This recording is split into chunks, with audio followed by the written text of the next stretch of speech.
Hello जो physics forum में आप सभी लोगों का स्वागत है। मैं हूं आशुतोष उपाध्याय। आज जो है 11 क्लास के जो है पहला चैप्टर फिजिकल वर्ड हम पढ़ेंगे। ठीक बच्चों, तो ज़्यादा बात न करते हुए लेकिन एक बात हम बताना चाह रहे हैं कि फिजिकल वर्ड से क्वेश्चन जो है एग्जाम में बनते रहते हैं और सबसे खास बात यह है कि यहाँ से जीके संबंधित क्वेश्चन भी आपका तैयार होगा जो फिजिक्स में पूछे जाते हैं। फिजिक्स से रिलेटेड जितने भी जीके के संबंधित क्वेश्चन है वो पूछे जाते हैं। ठीक बच्चों, आइए स्टार्ट करते हैं। फिजिकल वर्ड ये क्या है? Physical word. फिजिकल वर्ड में सबसे पहले हम सीखेंगे कि साइंस होता क्या है। इसको हम एक फ्लो चार्ट के द्वारा समझेंगे कि फ्लो चार्ट के द्वारा कैसे इसको समझते हैं। फ्लो चार्ट में सबसे पहले हम सीखेंगे साइंस क्या होती है। साइंस जो है SIENCE, साइंस जो है ये एक क्या है? लैटिन वर्ड है। क्या है ये? साइंस जो है एक लैटिन वर्ड है। साइंस जो एक लैटिन वर्ड है जो किससे बना हुआ है? सेंटिया से बना हुआ है। जो किससे बना हुआ है? सेंटिया। कुछ लोग सेंटिया पढ़ते हैं, कुछ लोग सेंटिया पढ़ते हैं। तो इसको आप कैसे कहेंगे? Science is a Latin word originated from the सेंटिया। और सेंटिया का मतलब क्या होता है? To know. सेंटिया का मतलब क्या होता है? To know. सेंटिया का मतलब होता है टू नो। टू नो मतलब होता है जानकारी प्राप्त करना। टू नो मतलब क्या होता है? जानकारी प्राप्त करना। अब इसको अच्छे से समझिएगा कि science is a Latin word originated from the scientia which means to know. यानी साइंस एक लैटिन वर्ड है जिसका जो किससे बना हुआ है? सेंटिया से बना हुआ है, जिसका मतलब क्या होता है? टू नो मतलब जानकारी प्राप्त करना। जैसे कोई भी चीज है, हम जैसे ये पेन बनी होगी, ये मार्कर है, ये मार्कर बना होगा, तो ये मार्कर कैसे बना होगा? इसको सिस्टमेटिक ढंग से बनाया गया होगा, है ना। इसको सिस्टमेटिक ढंग से बनाया गया। यानी किसी भी चीज का जो है सिस्टमेटिक ज्ञान, सिस्टमेटिक नॉलेज, और वह नॉलेज किस पे हो? प्रैक्टिकल पे बेस पे हो, उसी चीज को हम क्या बोलते हैं? साइंस बोलते हैं। यानी ये जानकारी प्राप्त करना। जानकारी कैसे प्राप्त करना? प्रैक्टिकल बेस पे। वो कैसे? सिस्टमेटिक तरीके से, है ना। तो किसी भी चीज का सिस्टमेटिक तरीके से जानकारी प्राप्त करना प्रैक्टिकल बेस पे, उसको हम क्या बोलते हैं? साइंस। तो यहीं से साइंस की डिफिनेशन निकलती है। Science is the systematic knowledge of anything based on experiment, है ना। साइंस की डिफिनेशन क्या निकलती है? The systematic knowledge of the systematic knowledge of systematic knowledge of anything based on experiment based on experiment is known as is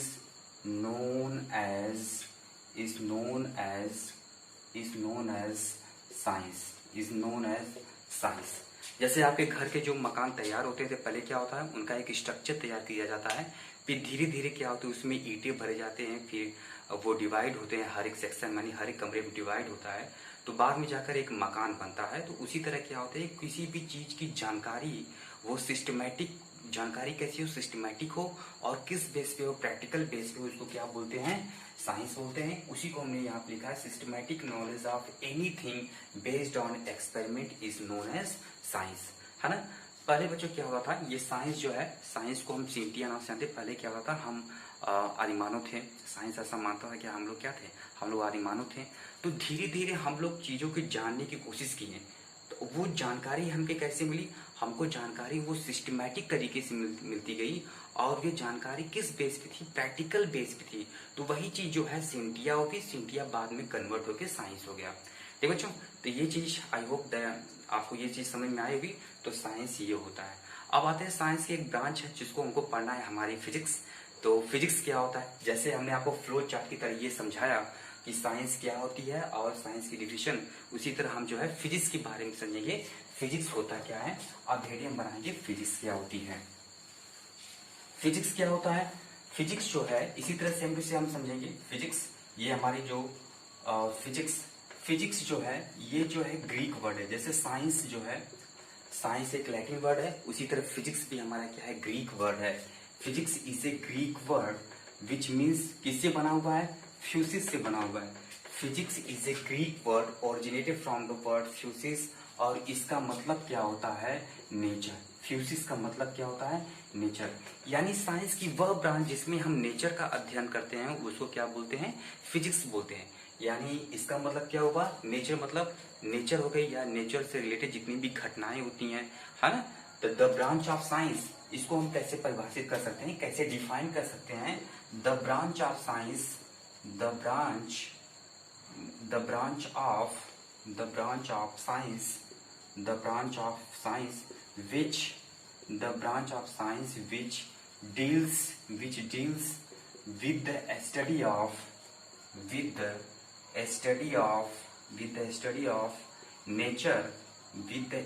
of nature, and natural phenomena, and क्या होता है? Natural phenomena. ठीक है। कहने का मतलब साइंस की वह ब्रांच जिसमें हम नेचर यानी प्रकृति और प्रकृति से संबंधित जितनी भी घटनाएं होती हैं उनका अध्ययन करते हैं, उसको क्या बोलते हैं? फिजिक्स बोलते हैं। ठीक है। हमें यहाँ पे होता है फिजिक्स, जो फ्यूसिस से बना हुआ है, जो कैसा वर्ड है? ग्रीक वर्ड है। फ्यूसिस का मतलब क्या होता है? नेचर। यानी साइंस की वह ब्रांच जिसमें हम नेचर और नेचर से रिलेटेड जितनी घटनाएं होती हैं उसका अध्ययन करते हैं, उसको क्या बोलते हैं? फिजिक्स बोलते हैं। ठीक है बच्चों। तो अक्सर ये जो है क्वेश्चन पूछ दिया जाता है, यहाँ से कुछ इंपॉर्टेंट टॉपिक है जो अक्सर पूछ देते हैं और मैंने बताया कि जीके में भी ये क्वेश्चन आते हैं, मैं आपको बताऊंगा ये कौन से क्वेश्चन है। अब आगे हम पढ़ेंगे। तो हमने साइंस पढ़ लिया और फिजिक्स पढ़ लिया। साइंस और फिजिक्स का स्कोप क्या है और इसकी एक्साइटमेंट क्या है, इसके बारे में जाने करेंगे। तो अगली हेडिंग बनाएंगे हम scope and excitement of physics. Scope and excitement of physics. Scope and excitement, scope and excitement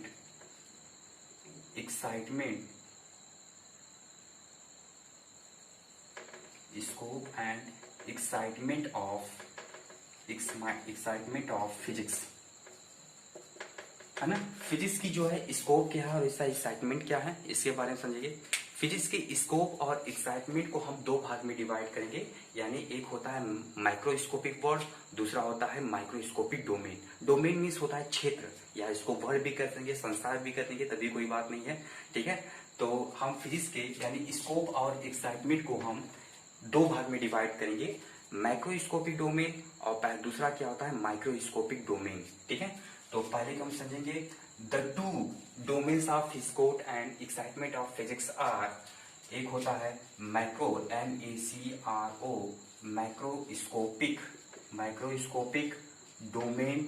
microscopic domain, और दूसरा हमने क्या बताया था? Microscopic domain. लेकिन हम जो है एक एक करके पढ़ेंगे। मैक्रोस्कोपिक डोमेन होता क्या है? Macroscopic domain includes the study of the molecules of the finite size। यानी आप इसकी क्या होगा? मैक्रोस्कोपिक डोमेन इंक्लूड्स, ये क्या करता है? Includes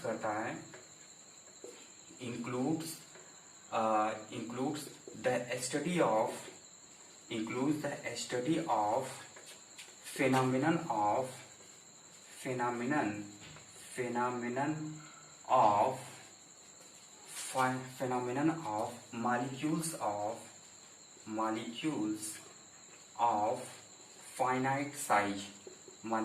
of finite size on terrestrial body, on क्या होता है?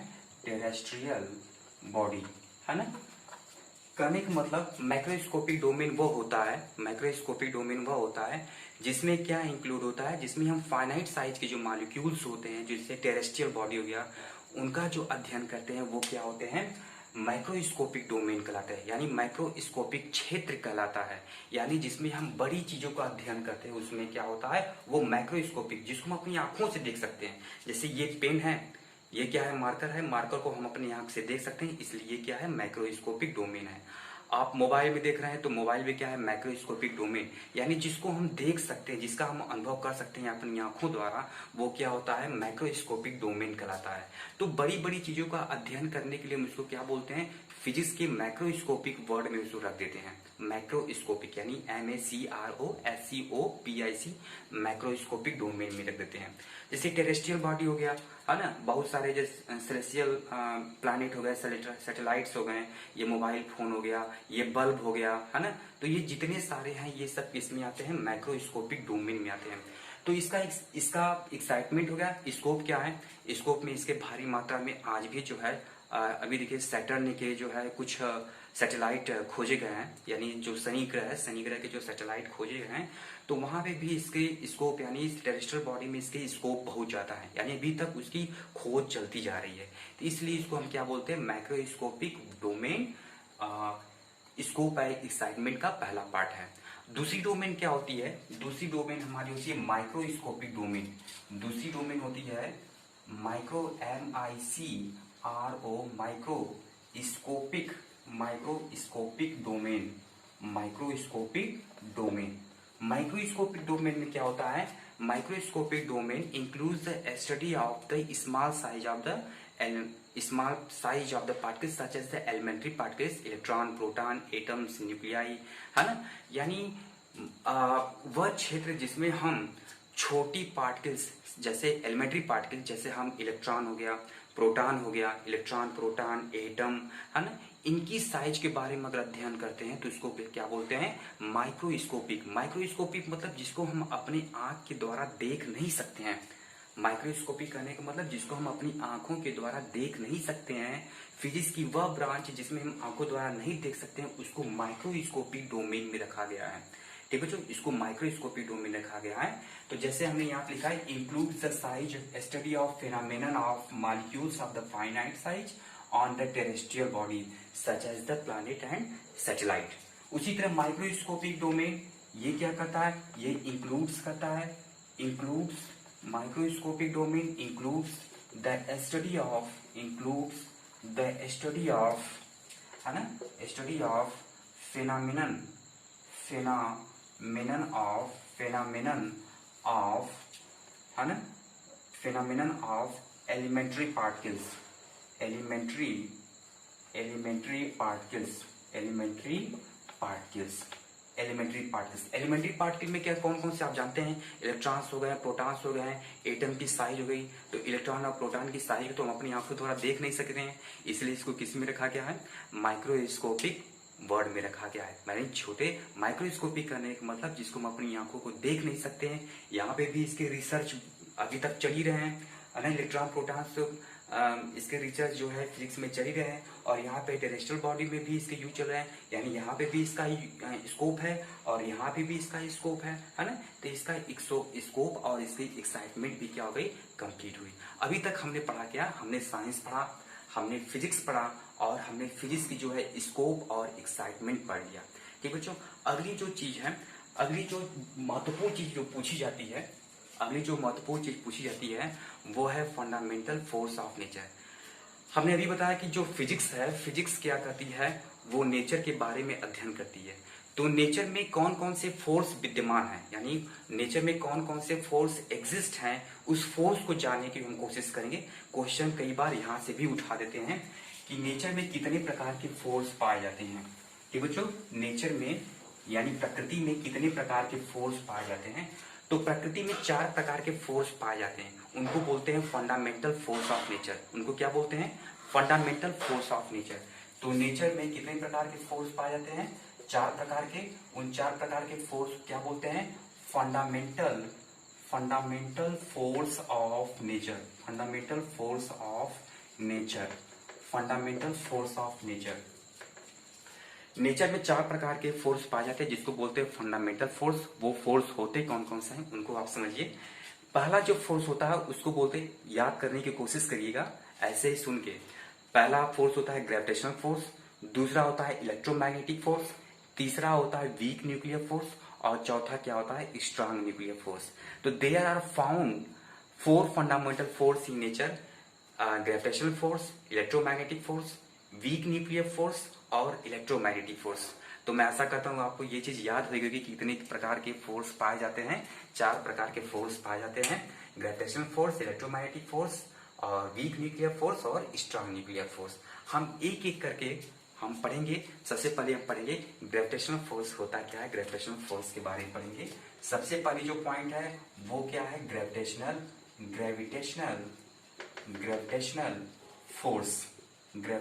फोर्स। यहाँ से इन चारों फोर्स से बहुत एक इंटरेस्टेड क्वेश्चन तैयार होता है। इस क्वेश्चन को हम बताएंगे लेकिन लास्ट में बताएंगे। ये पूरा बताने के बाद तब हम डिस्कस करेंगे क्वेश्चन के बारे में, ताकि आपका जो है क्लियर हो जाए, इसके बाद हम टॉपिक क्लियर हो जाए, इसके बाद हम आपको बताएंगे ग्रेविटेशनल फोर्स क्या होता है। आप 9th क्लास में पढ़ के आए ग्रेविटेशन में।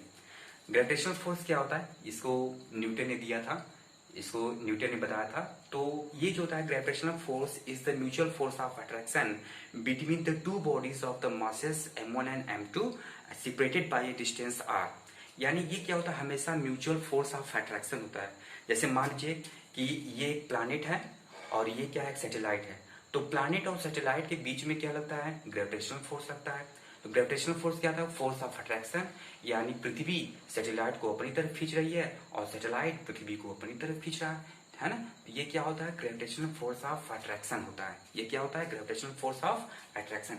जैसे मान लीजिए कि ये हमारी पृथ्वी है, पृथ्वी का मास m1 मान रहे हैं और ये हमारा सैटेलाइट है, इसका मास हम क्या माने, m2, और इनके बीच का डिस्टेंस क्या है, r है। इसको हम 11th क्लास के 8वें वाले चैप्टर, एक ग्रेविटेशन चैप्टर है, उसमें फिर इसको डिस्कस करेंगे। लेकिन पहले यहाँ पे आया तो यहाँ पे बताना जरूरी है। तो ये क्या है, हमारे पास एक दो प्लैनेट है, दोनों प्लैनेट का मास क्या है, m1 और m2, और इनके बीच का डिस्टेंस कितना है, r है। तो इन दोनों के बीच में जो फोर्स ऑफ अट्रैक्शन लग रहा है ना, इन दोनों के बीच में क्या लगा है, फोर्स ऑफ अट्रैक्शन। तो ये फोर्स ऑफ अट्रैक्शन जो होता है F, ये डायरेक्टली प्रोपोर्शनल होता है इन दोनों मास के प्रोडक्ट के डायरेक्टली प्रोपोर्शनल होता है, और इनके बीच के डिस्टेंस का क्या होता है, इस स्क्वायर के इनवर्सली प्रोपोर्शनल होता है। यानी F proportional to m1 m2 upon r square, है ना। It is the force of mutual attraction between the two bodies, है ना। It is the force of attraction between the two bodies of mass m1 and m2 separated by a distance r. Then, according to Newton's law, F proportional to m1 m2 upon r square. मैंने 4 प्रकार के force बताया। 4 प्रकार force में आपको 3 point ध्यान देने। एक इसकी डिफिनेशन, दूसरा इसका नेचर, और तीसरा इसका हम कंपेयर करेंगे। ठीक है, इसकी डिफिनेशन आप जान गए होंगे। The force of mutual attraction between the two bodies of mass m1 and m2 is directly proportional to the product of masses and inversely proportional to the square of the distance between them. ये जो gravitational force है, ये हमेशा heavier mass of body के बीच में लगता है। तो हैवियर मास ऑफ बॉडी बीच में लगने के बावजूद भी यह प्रकृति का पाया जाने वाला सबसे वीकेस्ट फोर्स होता है ना। तो इसको क्या लिखेंगे, it is the weakest force, it is the weakest force, it is the weakest force of nature। ये पॉइंट आप याद रखिएगा, it is the weakest force of nature, ये पॉइंट आपका है, it is the weakest force of the nature। ठीक है, दूसरी बात आपको क्या याद रखनी है, ये देखिए, ये हमारे पास एक बॉडी ये है जिसका मास m1 है, दूसरा बॉडी मास m2 है ना। तो इन दोनों के सेंटर से एक लाइन मिल रही है, यानी इसके सेंटर से जो लाइन मिल रही है उसको हम क्या मानेंगे, रेडियस मानते हैं, उसको डिस्टेंस मानते हैं। तो ये क्या है, एक तरह का सेंट्रल फोर्स है, क्योंकि सेंटर के एक दूसरे को सेंटर पे आकर मिल रही है, इसलिए ये क्या है, सेंट्रल फोर्स है। याद रखिएगा, जब भी कोई फोर्स सेंट्रल होता है तो वो नेचर में हमेशा कंजर्वेटिव होता है। क्या होता है, कंजर्वेटिव होता है। तो ये क्या है, it is the central force, it is the central force,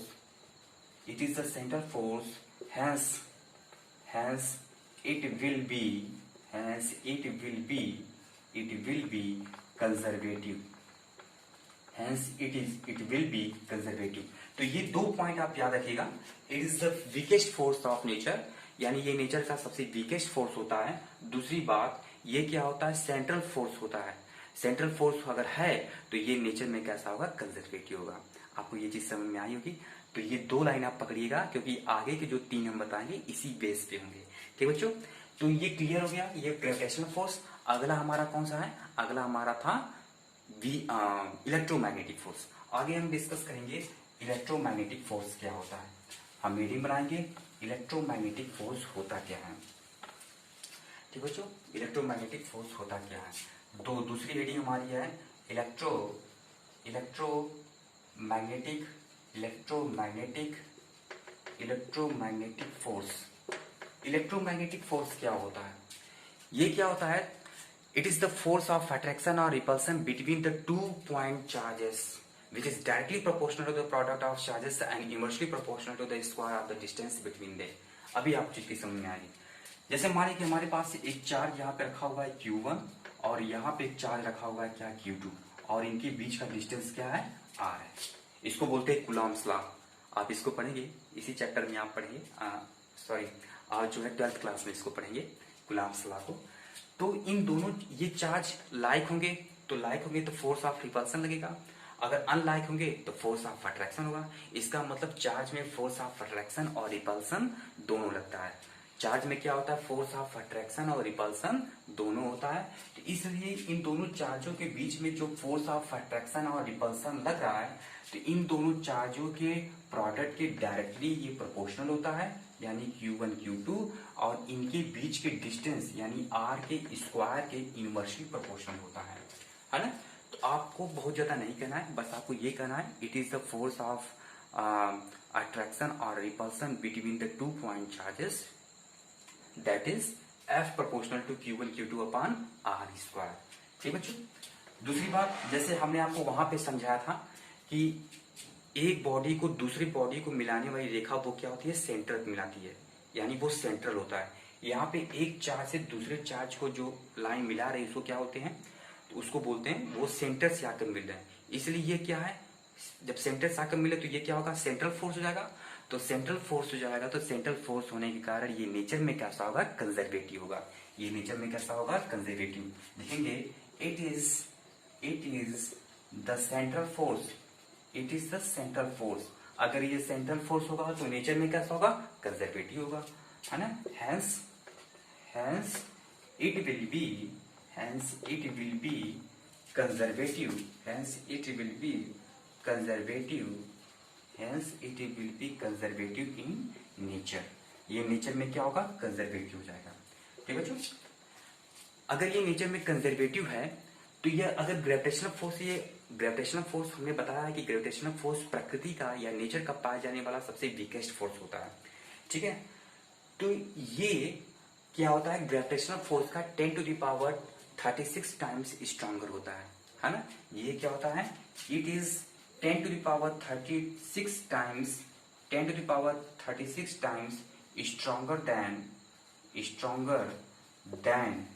stronger than the gravitational force, है ना। आपको 2 पॉइंट हमने बताया कि आपको 3 पॉइंट याद रखनी है हर टॉपिक में, हर फोर्स में। एक तो इसकी डिफिनीशन, दूसरा इसका नेचर क्या है, तीसरा इसका कंपेयर करने के ये स्ट्रॉन्गर है कि वीकर है।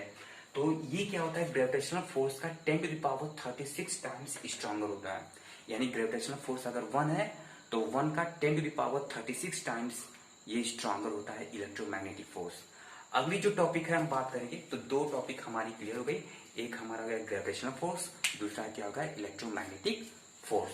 तीसरा हम पढ़ेंगे वीक न्यूक्लियर फोर्स क्या होता है, क्योंकि हमने बताया था कि ग्रेविटेशनल फोर्स के बाद इलेक्ट्रोमैग्नेटिक फोर्स के बाद क्या होता है, वीक न्यूक्लियर फोर्स।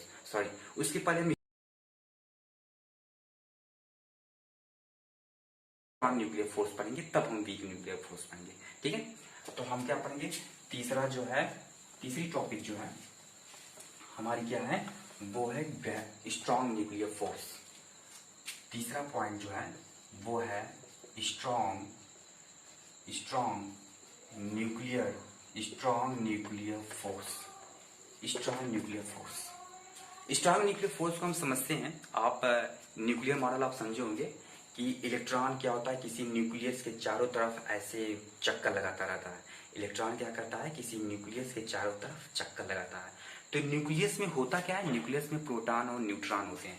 जैसे मान लीजिए ये हमारा क्या है, ये हमारा जो है यहाँ पे प्रोटॉन और न्यूट्रॉन है न्यूक्लियस में, और इलेक्ट्रॉन क्या करता है, इसके चारों तरफ ऐसे चक्कर लगाता है। तो कौन सा ऐसा फोर्स होता है जो प्रोटॉन और न्यूट्रॉन को न्यूक्लियस में बांधे रखता है, वो कौन सा फोर्स होता है, वो होता है स्ट्रॉन्ग न्यूक्लियर फोर्स। क्या होता है, स्ट्रॉन्ग न्यूक्लियर फोर्स। वह फोर्स, इसकी डिफिनेशन भी यहीं से बन जाती है, वह फोर्स जो प्रोटॉन और न्यूट्रॉन को न्यूक्लियस में बांधे रखता है उसको क्या बोलते हैं, strong nuclear force. The force which binds together proton and neutron in the nucleus is known as the strong nuclear force. ठीक बच्चों। तो यहाँ पे लिखेंगे द फोर्स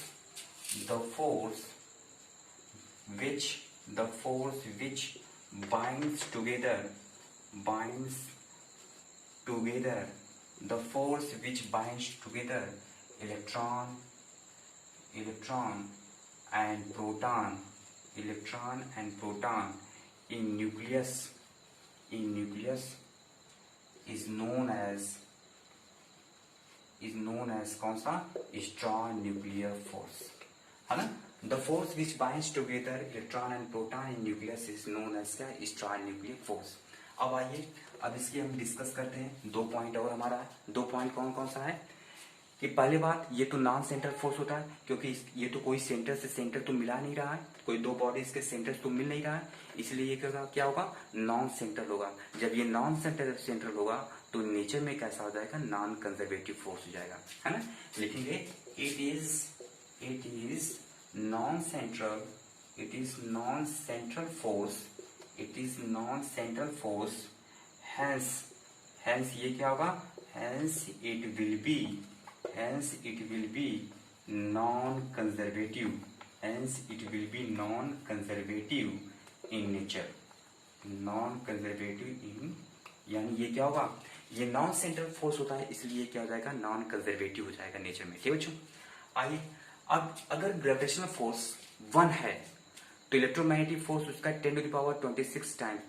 36 टाइम्स स्ट्रॉन्गर है। ग्रेविटेशनल फोर्स अगर 1 है तो ये जो फोर्स होता है, ये जो है 10⁻38 टाइम्स स्ट्रॉन्गर हो जाता है, यानी it is 10⁻38 times stronger than gravitational force.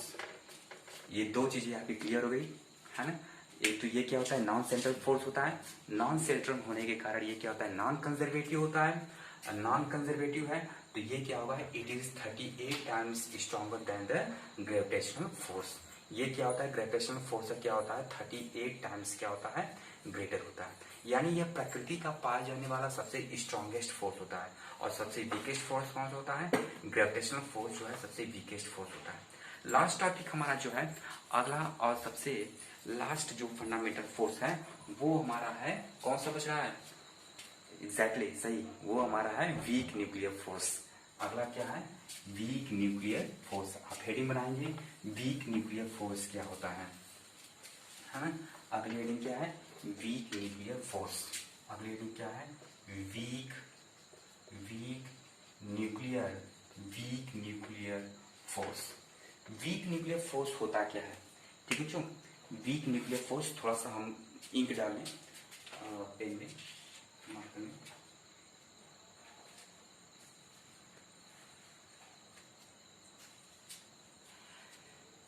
ये वीक न्यूक्लियर फोर्स होता क्या है? It is the force that appears only in the nuclear process, that is the beta decay of the nucleus. ठीक है, यानी ये क्या होता है? ये फोर्स तब हमको दिखाई देता है जब न्यूक्लियस से बीटा डीके होता है, यानी it is the force that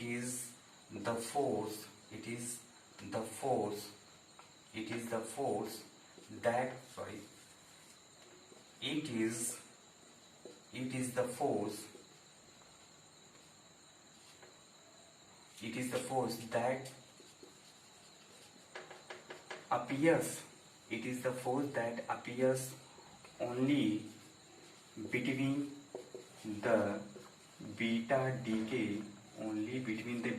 decay of nucleus।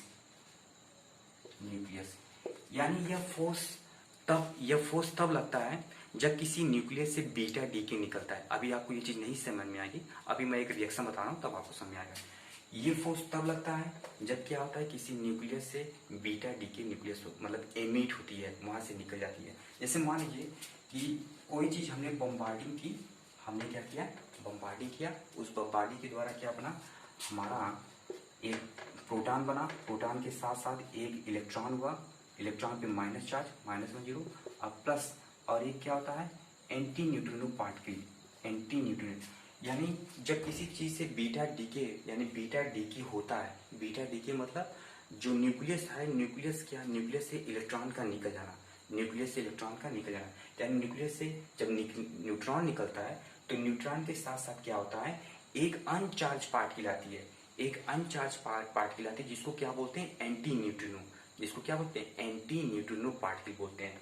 तो ये जो इलेक्ट्रॉन है और ये क्या है, एंटी न्यूट्रिनो पार्टिकल है। तो इलेक्ट्रॉन और एंटी न्यूट्रिनो पार्टिकल के बीच में जो फोर्स लगता है उसको क्या बोलते हैं, उसको बोलते हैं वीक न्यूक्लियर फोर्स बोलते हैं। उसको क्या बोलते हैं, वीक न्यूक्लियर फोर्स बोलते हैं। ठीक बच्चों, इसको हम क्या बोलते हैं, वीक न्यूक्लियर फोर्स बोलते हैं। इसको हम क्या बोलते हैं, वीक न्यूक्लियर फोर्स बोलते हैं। ठीक है, तो आशा करता हूँ आपको ये चीज समझ में आई होगी। तो वीक न्यूक्लियर फोर्स क्या होता है, इस तरह हमारी जो है पूरी के पूरे फंडामेंटल फोर्स खत्म हो गए। क्वेश्चन कहाँ से बनता है, क्वेश्चन पूछेगा ये जो चारों फोर्स हैं, इस चारों फोर्स को आप असेंडिंग या डिसेंडिंग आर्डर में आप इसको अरेंज कर दीजिए। या कभी कभी इस तरह के क्वेश्चन पूछ दिए जाते हैं कि ये which force is the weakest force of the nature, या which force is the strongest force of the nature, है ना।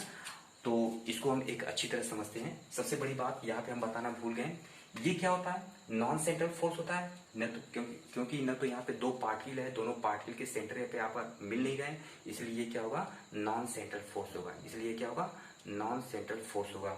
जब नॉन सेंट्रल फोर्स होगा तो इसलिए क्या होगा, ये नॉन कंजर्वेटिव फोर्स होगा, है ना। तो मैं इस चीज को लिख नहीं रहा हूँ, बस आप जान जाइए, it is the non central force, hence it will B non conservative in nature. ये क्या होता है, अगर ग्रेविटेशनल फोर्स 1 है तो ये 10 की power 25 times stronger than the gravitational force, है ना। ये क्या होता है, 10 की पावर 25 टाइम्स, 10 की पावर 25 टाइम्स स्ट्रॉन्गर होता है, 10 की power 25 times stronger than gravitational force. ये क्या होता है, 10 की power 25 times stronger than the gravitational force. ठीक है, तो क्वेश्चन को हम अरेंज करते हैं जहां से हमारा क्वेश्चन ये पूछा जाता है। क्वेश्चन कहां से पूछे जाते हैं इसको समझिए। हमने 4 प्रकार के फोर्स के बारे में पढ़ा। पहला हमने ग्रेविटेशनल फोर्स के बारे में पढ़ा, क्योंकि जो प्रकृति का पाया जाने वाला सबसे वीकेस्ट फोर्स होता है, यानी it is the weakest force of the nature. दूसरा हमने पढ़ा इलेक्ट्रोमैग्नेटिक फोर्स के बारे में।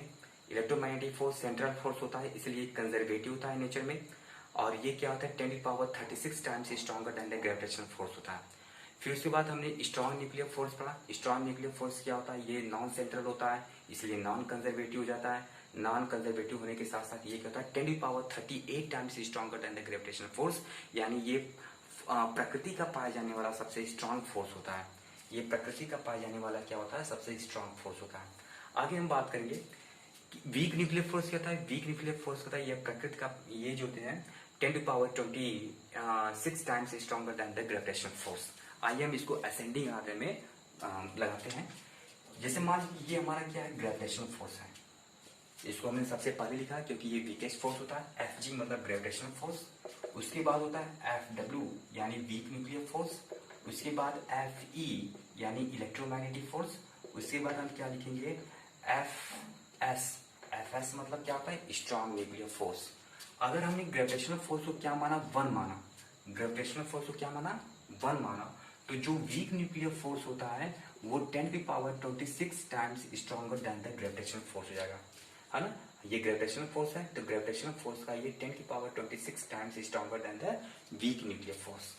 अगर हम ग्रेविटेशनल फोर्स को 1 माने हैं तो इलेक्ट्रोमैग्नेटिक फोर्स क्या होता है, ये 10 की power 36 times stronger than the electromagnetic force. अगर ये स्ट्रॉन्ग न्यूक्लियर फोर्स है तो ये ग्रेविटेशनल फोर्स का 10 की पावर 38 टाइम्स स्ट्रॉन्गर होता है। ये क्या होता है, 38 टाइम्स स्ट्रॉन्गर होता है। तो बच्चों ये कभी कभी अलग अलग किताब में ये आंकड़े जो है 10 की 1, 10 की पावर 6, 10 की पावर 36, 10 की पावर 38, ये अलग अलग राइटर ने अलग अलग करके लिखा। तो आप कंफ्यूज मत कीजिएगा, हो सकता है किसी किताब में कुछ और लिखा हो। तो एनसीईआरटी जो है, एनसीईआरटी को हम फॉलो करेंगे।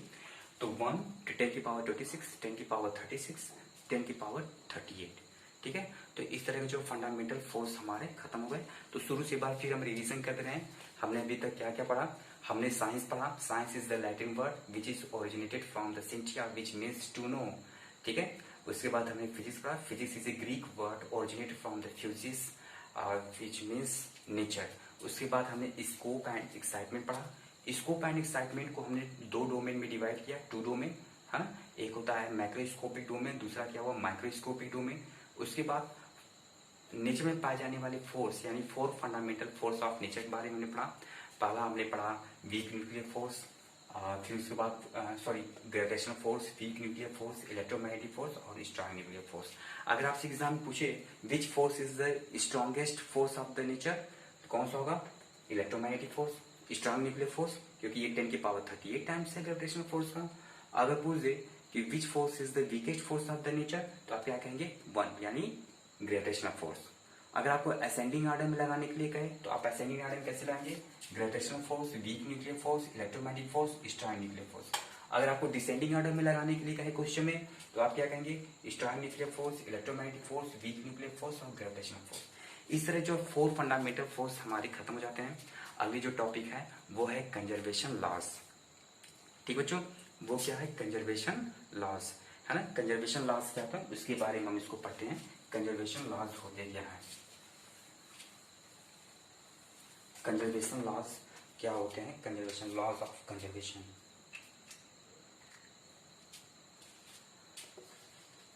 Laws of conservation, laws of conservation. जैसे हमने बताया कि जो प्रकृति में 4 प्रकार के फोर्स पाए जाते हैं, उसी तरह सेम टू सेम यहाँ पे भी 4 प्रकार के कंजर्वेशन लगते हैं। कौन कौन से? आप सुन के याद करिएगा। Conservation of energy, conservation of charge, conservation of momentum and conservation of mass.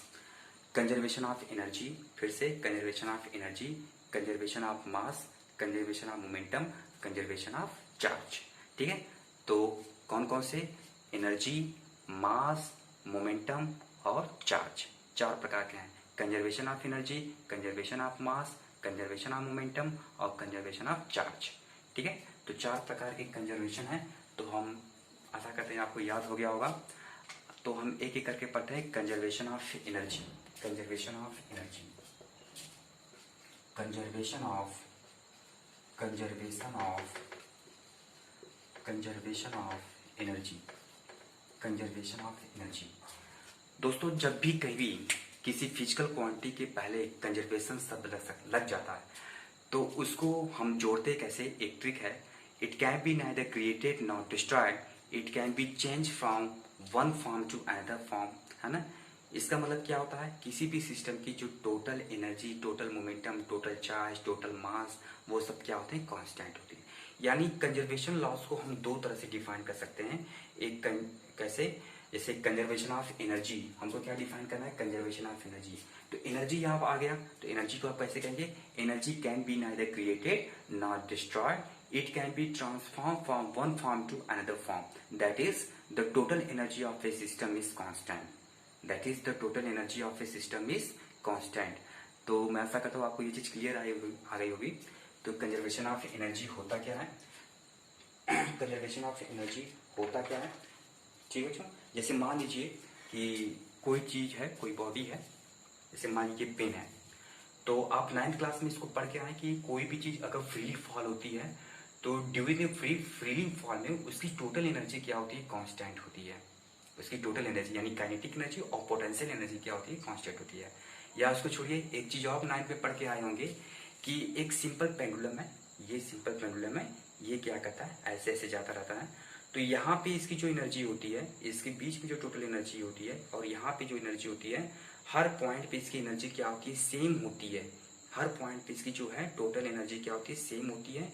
इसका मतलब इस पूरे सिस्टम की टोटल एनर्जी क्या होती है? कांस्टेंट होती है। इसका मतलब क्या हुआ कि एनर्जी को हम न तो कन्वर्ट कर सकते हैं, न तो इसको क्या कर सकते हैं, सॉरी, एनर्जी को न तो हम उत्पन्न कर सकते हैं और न ही इसको क्या सकते हैं? डिस्ट्रॉय कर सकते हैं। इसको केवल एक रूप से, एक फॉर्म से दूसरे फॉर्म में इसको ट्रांसफॉर्म कर सकते हैं। तो जब भी ऐसे आ जाए कंजर्वेशन ऑफ एनर्जी या कंजर्वेशन ऑफ मास, मैं ऐसा कहता हूँ आपको, आप डिफिनेशन आप बना लेंगे, है ना। तो conservation of energy, energy can be neither created not destroyed, it can be change from one form to another form. अगर एग्जाम्पल आपको लिखना है तो आप सिंपल पेंडुलम का एग्जाम्पल लिख सकते हैं, या energy will be conserve during the freely falling of the body. जैसे मैं आपको यहाँ पे समझा दे रहा हूँ, यहाँ पे ये हमारा ग्राउंड लेवल है, ये क्या है? यहाँ पे ग्राउंड लेवल है। यहाँ पे कोई चीज रखी हुई है, जब यहाँ पे इस पॉइंट ए पे रखा हुआ है, पॉइंट ए से चीज के किसी ये गिरा रहे हैं, तो हर पॉइंट पे during free falling point point B पे, पॉइंट यहाँ पे सी पे, हर पॉइंट पे टोटल एनर्जी क्या होगी, कांस्टेंट होगी। इसका मतलब एनर्जी क्या हो रही है, एनर्जी हमारी यहाँ पे हमारी क्या थी, यहाँ पे जब हम इसको अपने हाथ में पकड़े थे तो यहाँ पे पोटेंशियल एनर्जी थी, यानी पोटेंशियल एनर्जी क्या थी, मैक्सिमम थी, है ना। और काइनेटिक एनर्जी क्या थी, जीरो थी, यानी total energy potential energy plus kinetic energy, वो आ गया। फिर पॉइंट बी की बात करें, जब पॉइंट बी की बात करेंगे तो यहाँ पे potential energy zero, kinetic energy maximum, तो total energy kinetic energy plus potential energy. यहाँ पे पॉइंट सी की बात करें, पॉइंट सी की बात करें, जब पॉइंट सी पे आ गए तो यहाँ पे भी क्या होगा, kinetic energy maximum, sorry kinetic energy zero, potential energy क्या होगी, मैक्सिमम होगी। इसका मतलब हर पॉइंट पे during the free falling body the energy will be conserve, that means energy, that is the total energy of a system is constant. अगली जो topic है, ये तो कंजर्वेशन ऑफ एनर्जी हो गया। दूसरा क्या है, कंजर्वेशन ऑफ मास। दूसरा क्या है, कंजर्वेशन ऑफ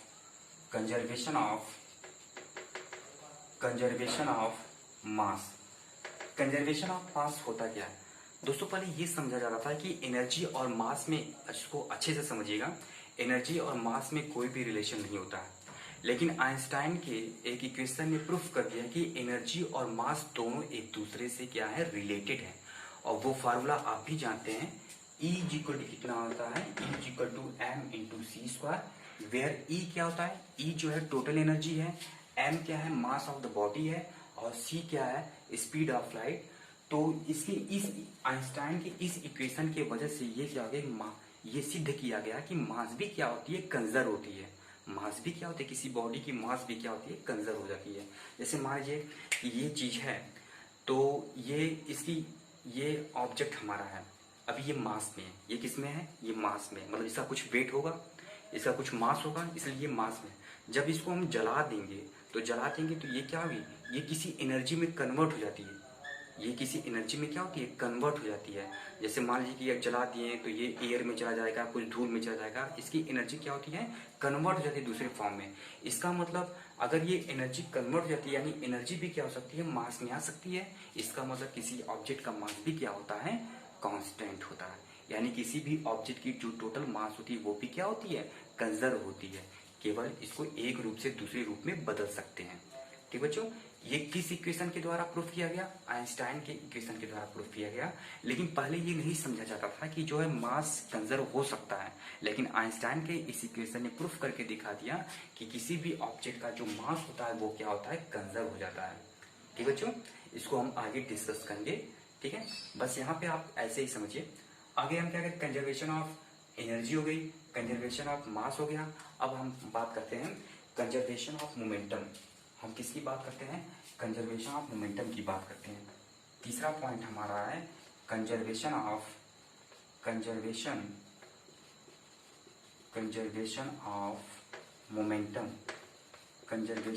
मोमेंटम। बच्चों, मोमेंटम दो प्रकार का होता है, एक लीनियर मोमेंटम होता है और एक क्या होता है, एंगुलर मोमेंटम क्या होता है। एक्चुअली मोमेंटम होता क्या है, पहले इसको समझिए, मोमेंटम होता क्या है। मोमेंटम आप जानते हैं कि मास इंटू वेलोसिटी, यानी P is equal to mv, आप 9th क्लास में पढ़ के आए कि मास और वेलोसिटी के कॉम्बिनेशन को हम क्या बोलते हैं, मोमेंटम बोलते हैं।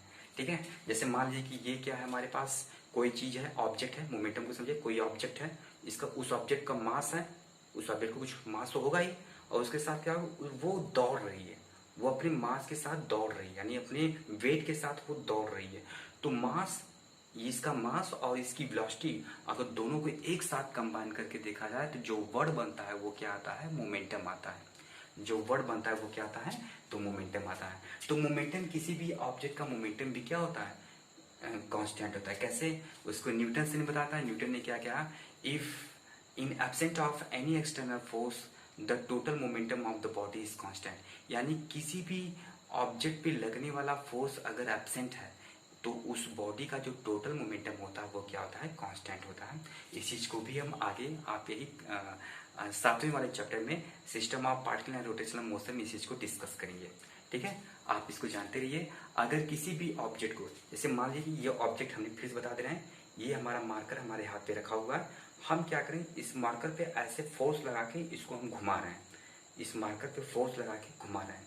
अगर हम फोर्स इस पे लगाए ही नहीं, अगर हम फोर्स जो इस पे लगा रहे लगा ही नहीं, इसका मतलब इसका मास और वेलोसिटी अपनी स्थिति में बना रहेगा, इसका मतलब वो क्या होगा, कांस्टेंट होगा, है ना। तो वही कह रहा है कि अगर हम किसी ऑब्जेक्ट पे फोर्स न लगाएं तो उस ऑब्जेक्ट की टोटल मोमेंटम क्या होती है, कांस्टेंट होती है ना। In the absence of any external force the total momentum of the body is constant. इस चीज को न्यूटन ने बताया था। तो ये हमारा हो गया कंजर्वेशन ऑफ एनर्जी, ये हो गया कंजर्वेशन ऑफ मास जिसको आइंस्टाइन ने बताया था। ये कंजर्वेशन ऑफ मोमेंटम हो गया, यानी अगर किसी भी फोर्स के एब्सेंस में किसी बॉडी की जो टोटल मोमेंटम होती है वो क्या होती है, कांस्टेंट होती है। अगला जो टॉपिक है वो है कंजर्वेशन ऑफ चार्ज। तीसरी चौथी पॉइंट क्या है, वो है कंजर्वेशन ऑफ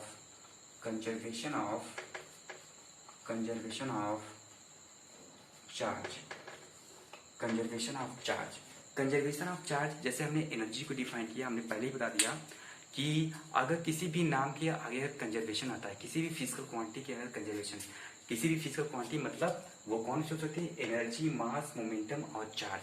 तो इन नामों के पहले अगर कंजर्वेशन आता है इसका मतलब हम जोड़ते क्या है कि it can be neither created not destroyed, यानी charge can be neither created not destroy. ये चेंज तो होता नहीं है, ये तो बस एक बॉडी से दूसरे बॉडी में क्या होते हैं, ट्रांसफर होते रहते हैं।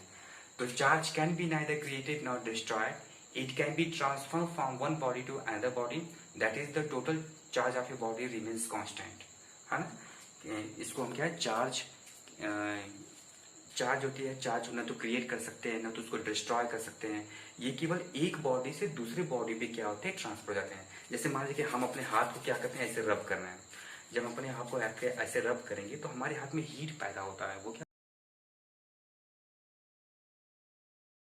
हीट पैदा होता है। तो ये क्या होता है, कंजर्वेशन ऑफ चार्ज आया कहाँ से, पहले से इसमें इलेक्ट्रॉन प्रोड्यूस है, पहले से ही इसमें इलेक्ट्रॉन बने रहते हैं, बस उसको हम एनर्जी कर रहे हैं, उसको हम क्या कर रहे हैं, सर्कुलेट करने की कोशिश कर रहे हैं, तो वो क्या होते हैं, एक्टिव हो जाते हैं। तो है ना, न तो हम इसको हम क्रिएट कर सकते हैं, न तो इसको हम डिस्ट्रॉय कर सकते हैं। चार्ज को न तो हम क्रिएट कर सकते हैं न तो डिस्ट्रॉय कर सकते हैं, बस ये क्या कर रहा है, जनरेट हो जा रही है, यानी ये ट्रांसफर हो जा रही है। तो इस चीज क्या बोलेंगे, चार्ज, कंजर्वेशन ऑफ चार्ज बोलेंगे।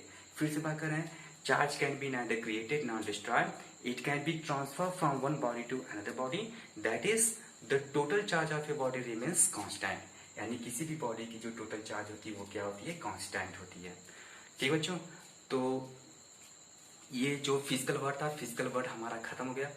तो आप जो है कमेंट करके जरूर बताइएगा कि ये वीडियो आपको कैसा लगा, और प्लीज़ आप अगर सारे दोस्त हैं उन सारे दोस्त को भी जो है लाइक और शेयर जरूर करने के लिए कहेगा। ठीक है बच्चों, ठीक है, धन्यवाद, तैयारी करिए।